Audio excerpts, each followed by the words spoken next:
Hi, my dear friends. Today I wanted to talk with you about intuition, and for this purpose, we are going to go through a few stories and a few scenarios, and I'm going to explain you a variety of viewpoints. At the moment, when you have a clear picture of that, you can decide for yourself which of these pictures are all right. I will also make clear what is my idea about intuition, because intuition can be helpful in some circumstances, but not in other ones.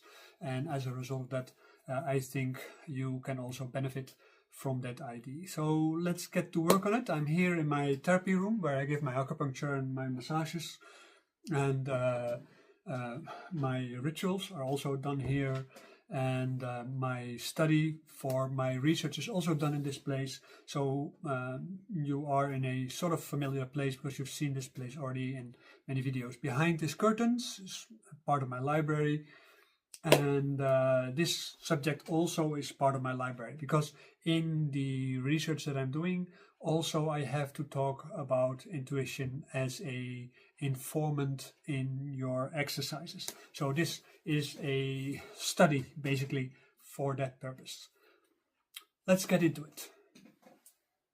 Let me start with a few statements. First of all, many people, they rely on intuition to make their decisions or to perform particular kind of actions. And to be quite fair, personally, I always warn against intuition because intuition is very limited in its scope and it has particular kind of preconditions that it requires. And as a result of that, people can easily make mistakes or actually get stuck into the box that they try to escape from because of intuition. So this is one of the things that we are going to discuss. So I already gave you the clue of the movie, sort of, but let me explain my story and let me help you to get to that point. The reason why I say so is because your life might depend on the choices that you make. Say that you're coming into a situation. Because of my research, you know that I investigate what you need in case you are getting into a natural disaster or you get into a war situation and you become a refugee. What kind of skills do you need, and can you learn these skills on forehand, or do you have to learn everything on site? But the reality is, of course, is that you have to think civilizational. So you have to think about many, many generations in the future when you install anything that has to build a society. Our society is built on now, okay, tomorrow can be replaced because with the other thing we can make more money. But the reality is that as people, we need something that is continuous.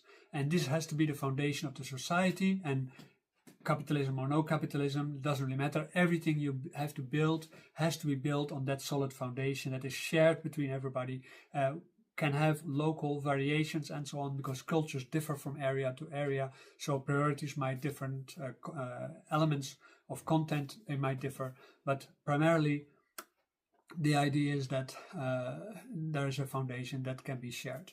And at the moment when we are going to go into that subject of intuition, then you see that people very often rely on what they already know. And at the moment when you get into a situation where the things are not what you know, then at that moment you get to surprises. And then your intuition might actually be the worst advice that you can get. Say, for instance, there is a tidal wave coming to your country. And the tidal wave is coming with a sea level rise of 5 meters. I live 6 meters under sea level, but compared to the sea, the North Sea, a tidal wave, which is unlikely like that, but continuous pressure of higher sea levels when there is a particular kind of high flooding or something could cause that the dunes or the dikes or anything breaks through, and as a result of that, a whole bunch of water flows into the country. The idea is that because of the ice melting in Greenland, in the North Pole, they say next year, or probably earlier even than they thought at the beginning of this year, might be the first time that the North Pole is going to be ice-free. They think anyway, and many companies are already busy creating tracks that they can bring goods to Europe through the Siberian seas, because that's faster than going through the Suez Canal. So these kind of things, these plans, they are there and they can be implemented anytime. They don't need icebreakers anymore. They just need to go there, and that will be new. And already for years, Russia and other organizations, they are already building port cities because they expect the new development of the world to move around the North Pole. That is also why they don't want climate change, because otherwise all these investments will be for nothing. So the Russians want climate change and the Americans want climate change, and that's why they want Canada and Greenland, because then they can take part of that. Without it, they can't take part of it. So Trump is acting from climate panic. Now you have to understand that. And they believe in climate change, but they see the benefit financially for going along with the climate change and stimulating it.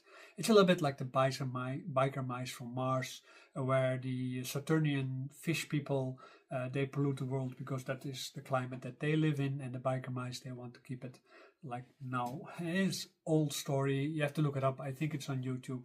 You can watch it anytime. But say this sea level rise comes, and at the moment when it comes, you have to make a decision. You think like, oh, what shall I do? Shall I climb on the roof of my house? Shall I go to a building close by to sit on the roof there and wait until I get saved? Or shall I get into the car, drive to the area where it should be safe, and in the meantime pick up 1 or 2 family members that are somewhere out there, and you have 4 family members. You have to make a choice between these 2 and those 2. You might make the wrong choice because these 2 might not be very helpful for you because they're paralyzed or whatever kind of things, or they are in a wheelchair, or they're too old, and these ones, they are just a little bit too far away, but they are young and vital, and they can be a good support to you, and you can be a good support to them. So these are choices that you already have to make. But then you start driving a car. Everybody starts driving a car. You didn't think about it. So you get stuck into a traffic jam. And at the moment when you get into the traffic jam, you come to the discovery that your gasoline is not enough to do anything of these things. You can't pick up either one or the other. You already knew you had to make a choice. You started making this choice already, and now you got stuck into the traffic jam.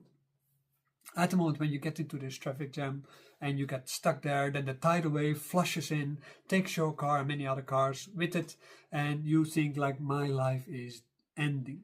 Right now I am at the end of my life and I haven't done anything valuable for saving any of the other people. I tried, but I didn't get it. But you survive one way or the other. When you have survived, you come into a rescue mission somewhere, and you're being picked up from a floating car or whatever, and you get into a refugee camp. You come to the discovery, you don't have your passport, you don't have your driver's license, you don't have your bank passes, you don't have any cash, you don't have an ID, you can't prove who you are, because all the databases with these things, they have all been flooded, and everything, all the data in a few sparks went lost, and they first have to dig it up, and it can take years before they get it back. Of course, countries have backup systems, but these backup systems, they are usually within their own area because they don't want to store it in another country where it can be stolen or can be abused by other countries.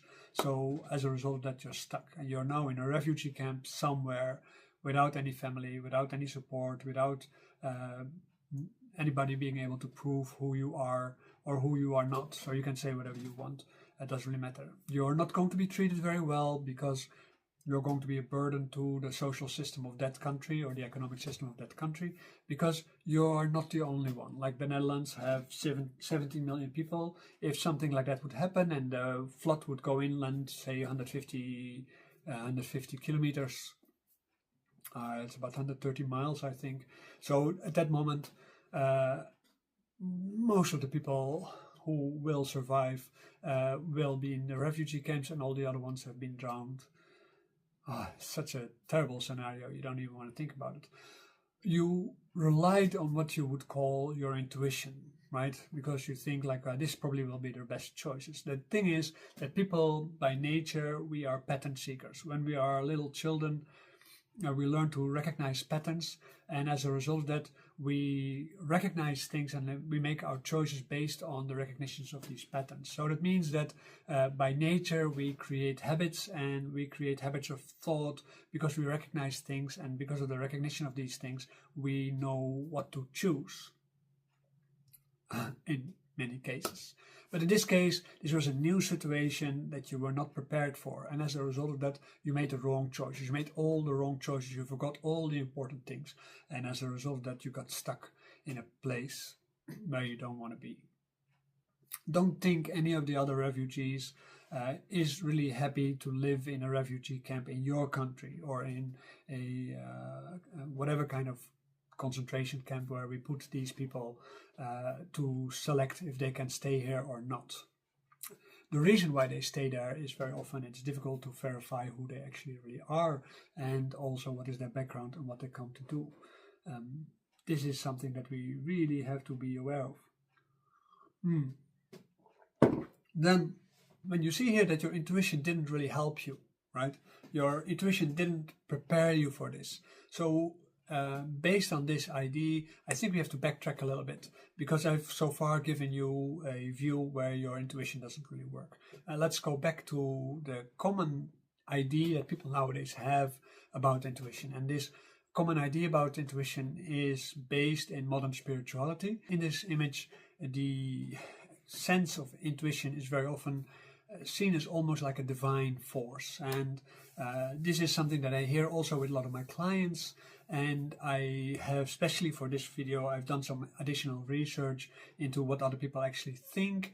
So I went to an influencer on YouTube who talks a lot about these things. She says that she has a 40 years experience being intuitive, and she is like an expert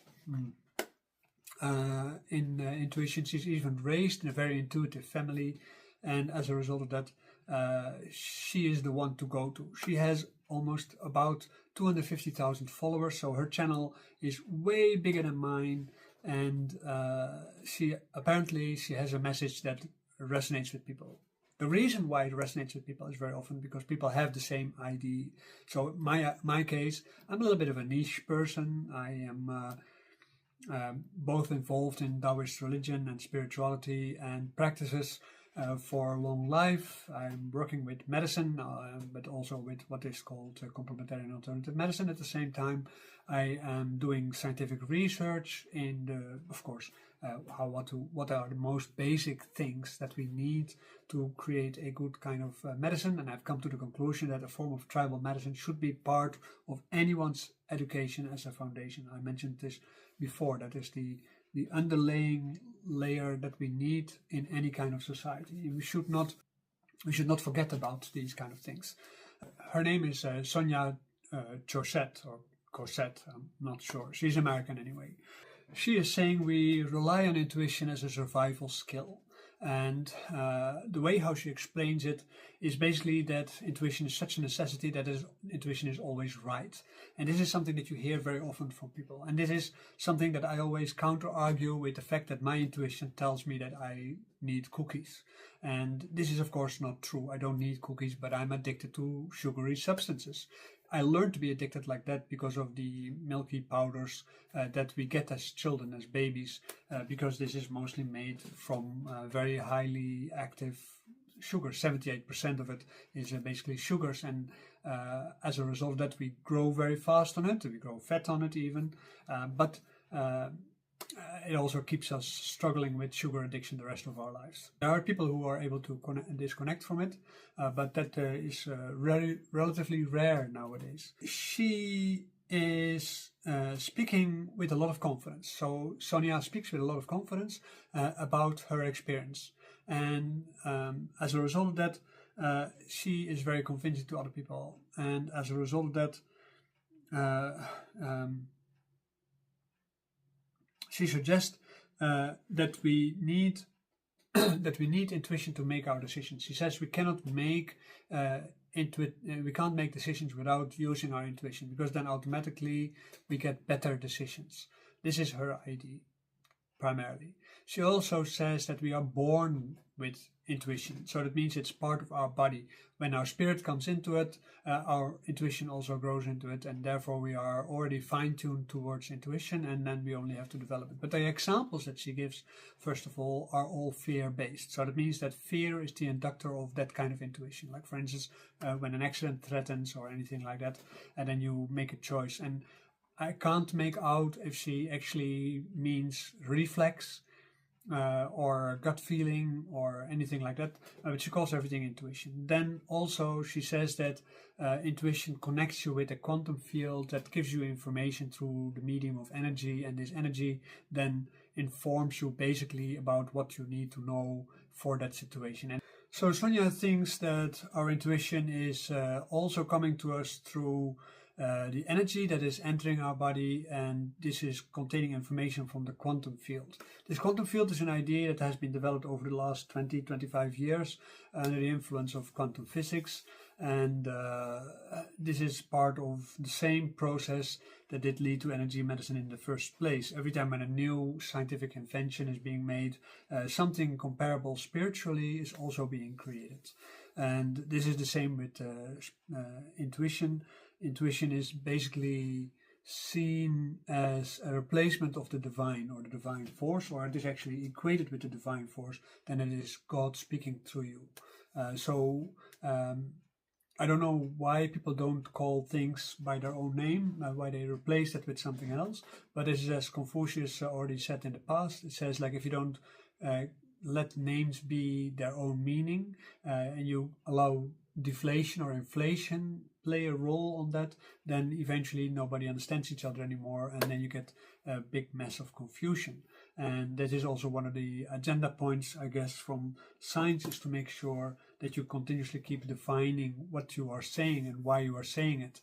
And this is one of the reasons why her channel is very big, because she doesn't do it, and my channel is very small because I do that sometimes anyway. I hope enough. Let's say nothing too much more about that.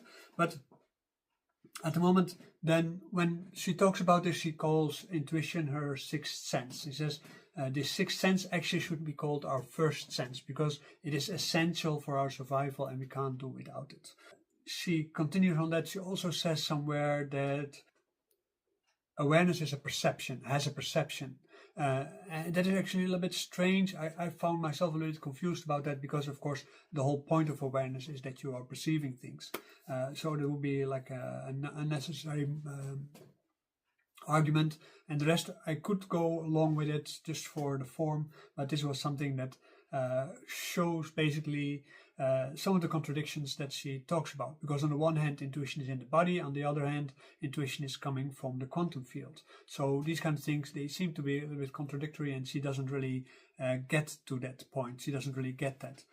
So as a result of that, we see that there are particular kind of discrepancy. Either intuition comes from the inside or intuition comes from the outside. You can't, well, maybe you can have from both, but she doesn't say that. Let's say it like that. So then intuition is something that is floating in the air, and that's maybe the idea of the quantum field, and then you just fine tuning it. And then it becomes already very close to the idea of Ling in Taoism, because Ling, which does not mean intuition, Ling is basically the final differentiation of everything in the creation process, from Wuji to Yin Yang and so on and so forth. And at the moment when it comes to the end of its creation, it creates sort of a feedback, and it really nourishes reality as it is. That is our reality, and as a result of that we adapt because of the abilities to understand things better. And so you get like a bouncing between us and the Ling realm, where continuously new information is being generated. That is not necessarily personal, but the way how she describes intuition is that it is always very personal. It's fine-tuned and adapted to your needs. This is specific, I guess, for intuition in differentiation to something like a Ling. This is something that we have to talk about at probably another time. But what is most clear to me is that the way how she describes intuitions in her videos is mostly related to fear, to anxiety, to gut feeling, and so on and so on, as an indicator of things that you should or you should not do. I don't know if that is a good indication to determine what is intuition, but yeah, let's just go with it for now, and let's go to the next part, because I want to talk to you also about the material of Philip Tetlock and Dan Gardner. These were people that were working for originally the Ministry of Finances in the United States, and Tetlock also worked for the CIA for a while, so you have a little bit of an understanding. The thing is, if people are pattern seekers, then we have to learn to rely on these patterns. And these people, they were forecasters. So they were forecasting the future of the economics, or they were forecasting risks. And they analyzed basically what forecasting is about. And I am interested in these kind of things because I study the yijing. And the yijing is about forecasting, and the yijing is also about analyzing. And the yijing is basically about the probability of something happening or not happening. And this is also what they are talking about. Intuition is very often explained as the means through which the yijing can be understood, and this is also why I mention it in this story. The yijing is in itself is just a bunch of graphics, and people wrote text about it to explain it, and all text are basically insufficient to comprehend it properly. Basically what they do, they tell stories, and they create possible scenarios about what might happen. So if you cast a yijing with coins or with sticks and you're counting, then at that moment you create a possible scenario, and on the basis of that you can understand the situation and you can make a decision. Whether it was actually really going to happen, you only know in the future. And this is also one of the things that Tetlock also said. He said, like, well, okay, anybody who says something with confidence, basically the chances that when they become more famous about their confidence and they have made a few predictions right, the chances are that in the future their choices are going to be less accurate. There was with the last elections in the United States, nice example. There was this guy who already predicted several elections in a row. He was becoming pretty cocky about his predictions, so he predicted that Kamala Harris would win because she had everything on her side. Then, of course, Trump won.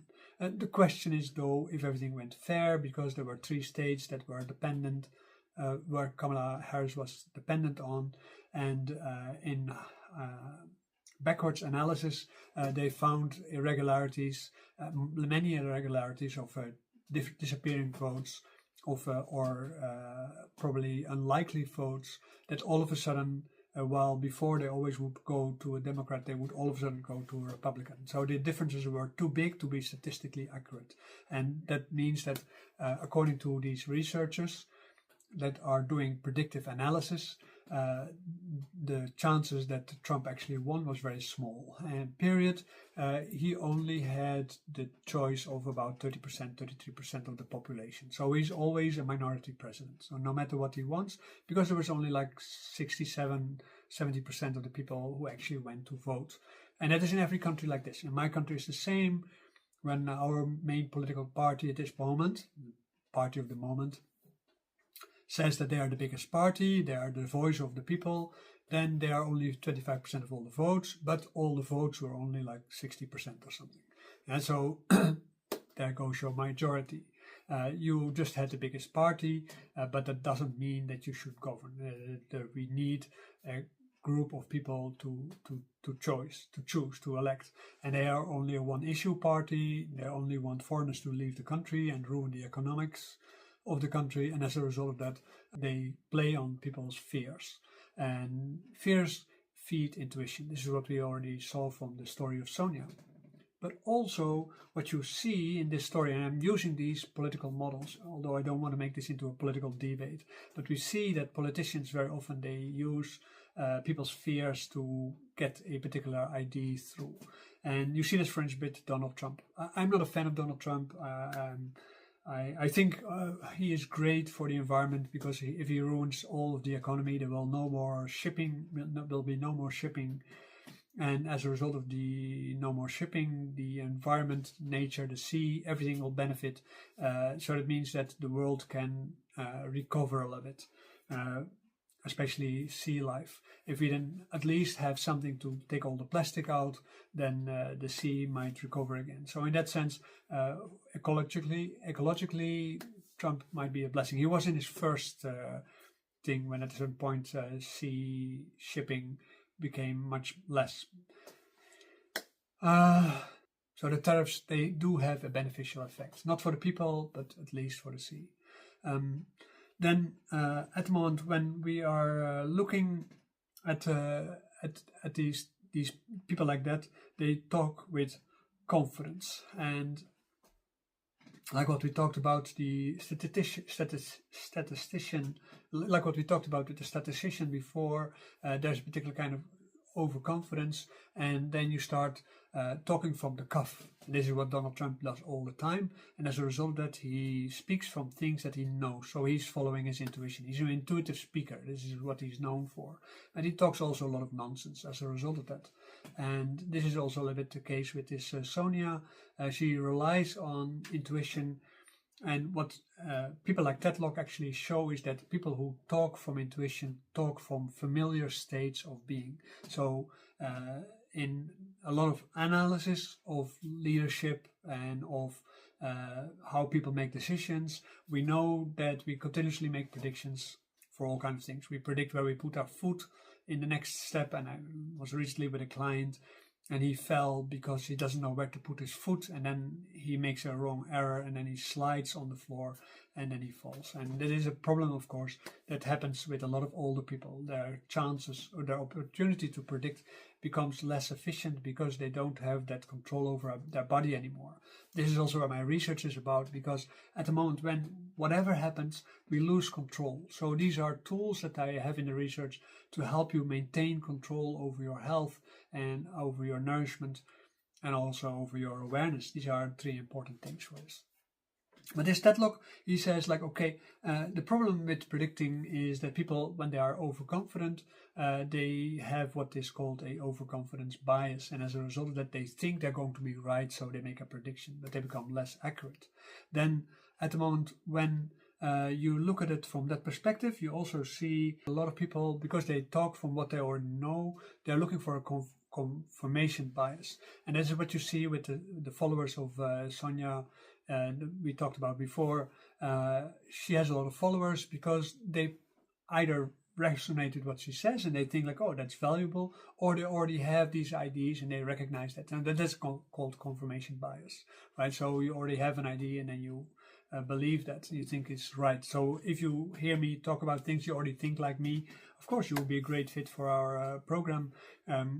No matter about that, but the idea is, of course, to also help other people think. So it's not about you and me because we already agree, but it is about you and me if we do not agree. I don't want to convince you, but I want to show you different kind of perspectives so that you can investigate the boundaries of your confidence in your being right or not being right. And in Taoism and Confucianism, both in China, the idea of being right more than somebody else and that make it into a discussion point and a struggle is actually a little bit of an alien thing. What I wanted in general was the idea that you are arguing with each other about the different options in a situation, and as a result of that you get to understand each other, and because of that you can see the lacunes in your own thinking. So as a result of that, you cannot have this confirmation bias, and also it prevents you to become overconfident. Then another thing that Tetlock talks about, and I think that is very important because we all construct stories. When I talk with this, I make a script and I talk to you about things. I don't talk from the cuff, even though it seems like that, but I do improvise at the same time, and that is not from intuition. It's because I know my things. And sometimes when I go work from intuition, I remember one time being in a lecture, I felt overconfident, so I started making jokes and I just made an ass out of myself. That was not a good idea because I'm not a comedian. I wish maybe I was. Somebody once told me I should seek a career as a comedian, but my jokes are very, well, mediocre. That's probably the best thing. I can make my children laugh. That's something. Anyway, the idea, what they talked about is that you have a narrative fallacy. So at the moment when you construct a story, and at that moment the construction of the story is holding some truth for whoever listens to it. So when you listen to me and you think I hold truth, there is no narrative fallacy for you per se. But at the moment when you start investigating what I say, and I say contradictory things, then you start noticing there's a narrative fallacy. With the story of Sonia, you see, for instance, the fact that she says that intuition is in the body and it is in the quantum field, and it is being brought to us, it's given to us as a sort of divine force or something like this. Then you start seeing the boundaries of the validity of her story, because she tells two stories at the same time that are mutually exclusive, because she doesn't give anything that binds these two things together that make it into one story. And as a result of that, it becomes like a deck of cards from which you build a house, and that deck of cards can easily be shaken and fall apart. So this is where we are with that.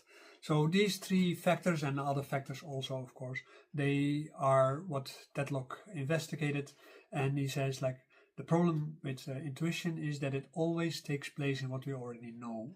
Yeah, so as a result of that, we create these kind of fallacies, we create these kind of biases, because otherwise our understanding falls apart. That means that we live continuously in a box. Everybody knows we live in a box, we want to get out of it, and we think our intuition is the tool to get out of that box and to follow our spiritual path. While in fact, the idea of intuition is based on maintaining that what we already know. This is what a child does. When a child grows up, it is trying to look for safety and security. And we need safety and security. Don't take me wrong in that.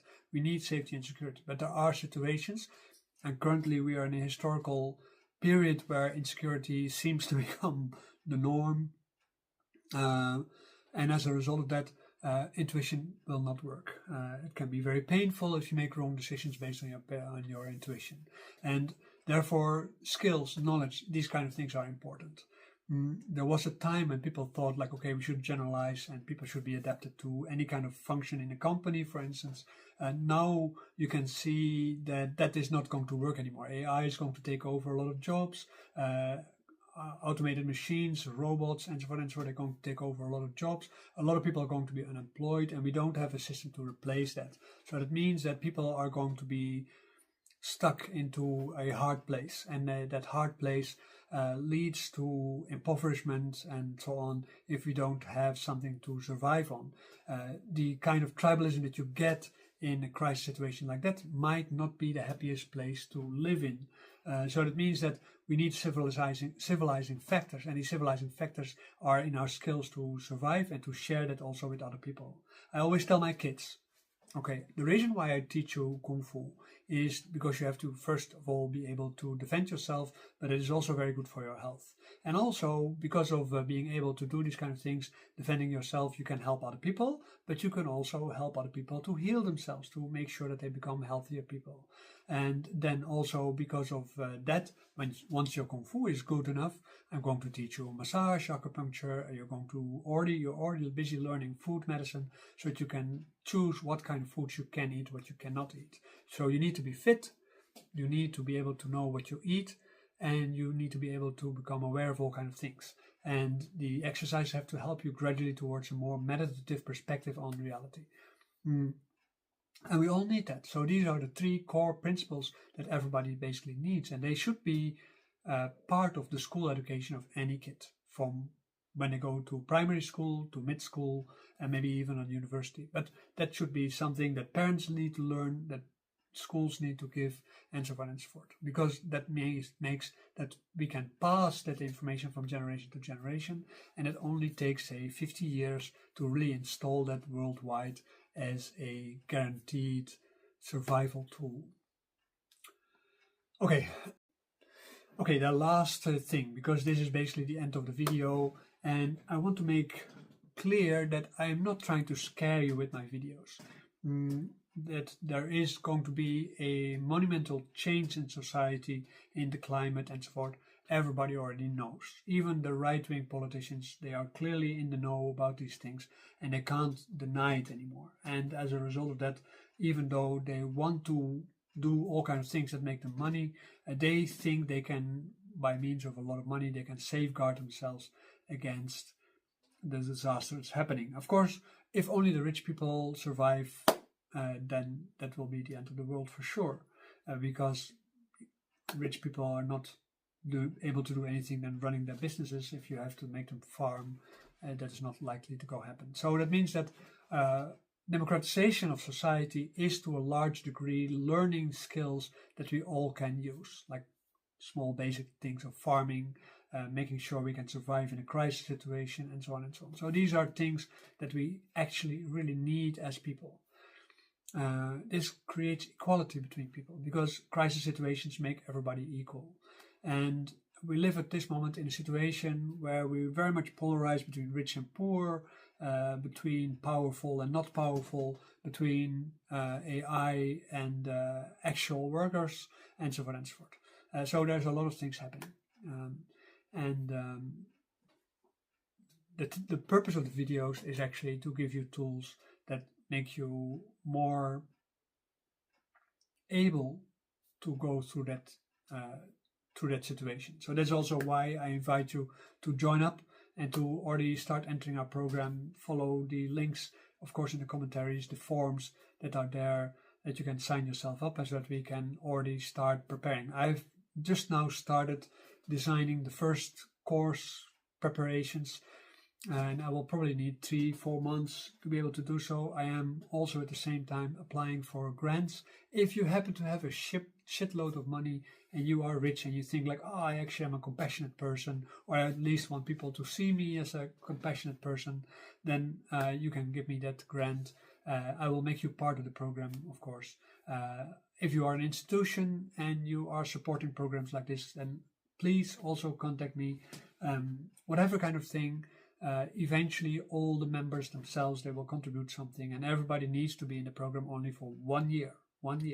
You can stay longer, no problem at all, because there's going to be more things going to be involved in it, but the core is 3 things. That's our survival package, and we're going to work on that. So I look forward to see you in my next movie. My next movie will again be a topic that is relating to that, but this time we go a little bit deeper into learning again.